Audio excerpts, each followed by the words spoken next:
Ola, que tal? Este é o primeiro vídeo sobre o Rexurdimento no que falaremos desta figura que tedes aquí, Rosalía de Castro, unha muller que en 1837 nace en Santiago no medio dunhas circunstancias personais curiosas e sobradamente coñecidas nas que non imos entrar, pero que podedes preguntar na clase se o considerades oportuno. En 1863, coa publicación da súa primeira obra titulada Cantares Gallegos, Rosalía de Castro inicia simbólicamente o Rexurdimento. Por que? Por dous motivos principais. O primeiro, porque desde o prólogo ela explicita un compromiso de dignificación coa lingua e a cultura galegas. E en segundo lugar, porque fai unha glosa de coplas populares a imitación dun libro xa publicado por Antonio Trueba que se chamaba Libro dos Cantares. Cantares Gallegos ten 4 liñas temáticas. Unha primeira liña costumista, baseada na descrición de elementos da cultura popular galega e que constitúe unha defensa do galego fronte ao que ven de fora, que, como recordaredes, era unha das constantes nos séculos escuros. A segunda liña temática é amorosa, nas que Rosalía, a través dun diálogo ou dun monólogo, postos en boca dun home ou dunha muller, expresa o sentimento amoroso. A terceira é a liña intimista, a través de 2 poemas, Campanas de Bastavales e Como chove miudiño. Son os únicos poemas nos que Rosalía neste libro fala directamente, é dicir, ela é o suxeito lírico para expresar vivencias personais. No resto dos poemas do libro, ela fala a través de outros personaxes.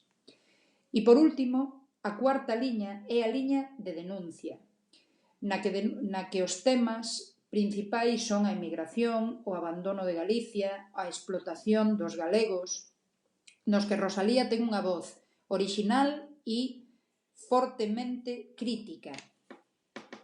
No que respecta á forma, Rosalía de Castro utiliza unha métrica tradicional, o que significa, ou o que se traduce en versos de arte menor, de rima asonante e tamén no chamado verso de gaita gallega, que podedes buscar cal é a súa configuración ou apuntalo para falalo na clase. Utiliza figuras de repetición, moitas comparacións e o libro ten unha estrutura circular ou tamén chamada enmarcante, no que o libro comeza coa voz dunha moza que é invitada a cantar e esa mesma moza é a que remata no último poema do libro laiándose por non saber facelo. Para continuar, imos escoitar recitado un dos poemas de Rosalía de Castro, a ver que vos parece. Paseniño, vou pola tarde calada de Bastavales camiño. Camiño do meu contento, camiño da miña gloria, e en tanto o sol non se esconde, nunha pedriña me sento. E sentada estou mirando como a lúa vai saindo, como o sol se vai deitando. Cal se deita, cal se esconde. Mentres tanto corre a lúa sen saberse para onde vai tan soia, sen que os tristes que a miramos nin nos fale, nin nos oia. Que se oíra e nos falara, moitas cousas lle dixera, moitas cousas lle contara.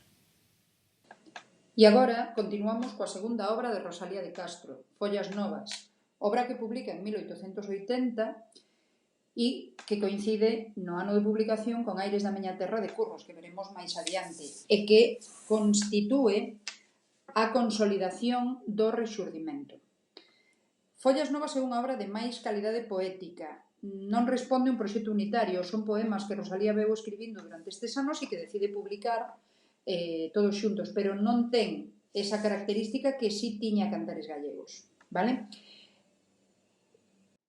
As liñas temáticas coinciden coas de Cantares Gallegos, con máis ou menos presenza de unha ou de outras, pero basicamente son tamén intimista, costumista, de denuncia e incorporamos unha, a de angustia existencial, provocada posiblemente polas circunstancias vitais que Rosalía veu vivindo durante a escrita destes poemas e nas que podemos entrar tamén durante a clase para non alongar o vídeo.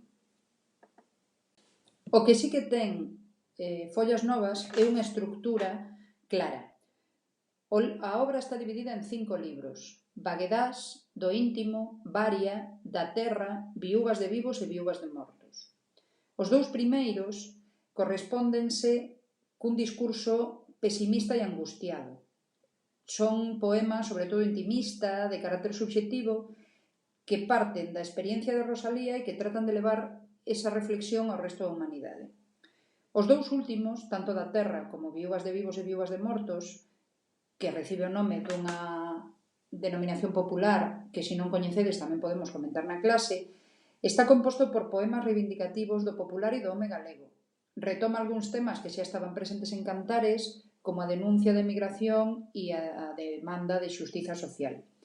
E o terceiro libro, Varia, participa de ambos e, de certa maneira, serve de enlace entre eles.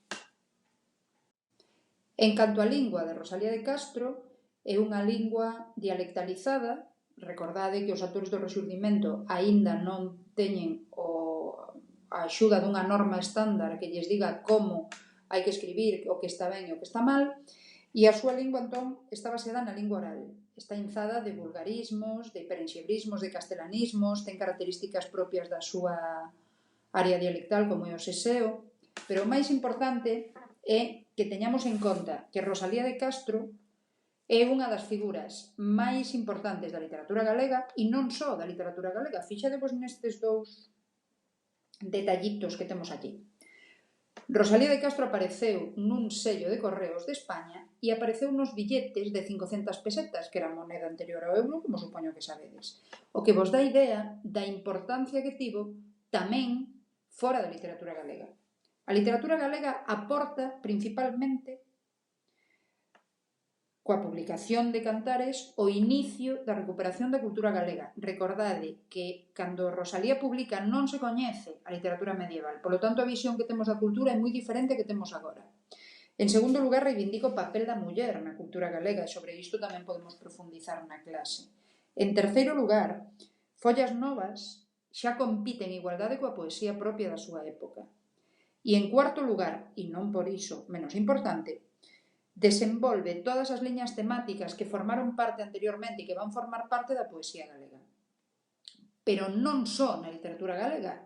Vos, porque tedes esta materia, que xa sei que preferiríades non ter, pero tedes, pero a xente que non ten esta materia, que non ten literatura galega fora de Galicia, estuda Rosalía de Castro en literatura española como autora que forma parte do romanticismo. Polo tanto, xa sabedes, revisade o vídeo as veces que sexan necesarias, é completamente de balde, e se tedes calquera dúbida, podemos ampliála na clase ou podedes buscala pola súa conta, logo na clase discutimos. Como prefirades. Chao.